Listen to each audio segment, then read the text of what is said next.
did with the election, would Labor respect the Coalition's mandate on nuclear and repeal the ban?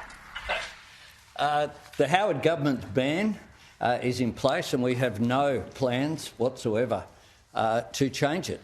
It's been in place for some time.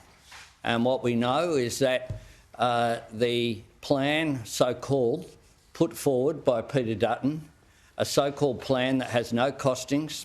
They can't tell you what form of nuclear reactor would be built. They can't tell you how many reactors will be built at the 7 sites that have been selected. They can't tell you how you would overcome the fact that 6 of the 7 owners of the sites have ruled it out, the fact that it can't overcome the state as well as the national ban on nuclear power, the fact that it can't tell you either what will happen with the waste. There are just all questions to be answered by the Coalition. And I make this point, that this is about delaying the investment certainty which is required.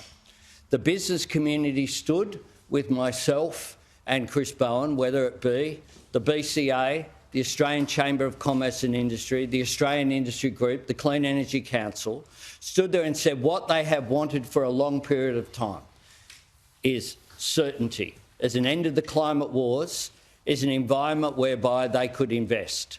And that is what we have provided for them, not just with legislated net zero by 2050, legislated 43% reduction by 2030, legislated capacity investment scheme as well as, the safeguard mechanism as well as the capacity investment scheme.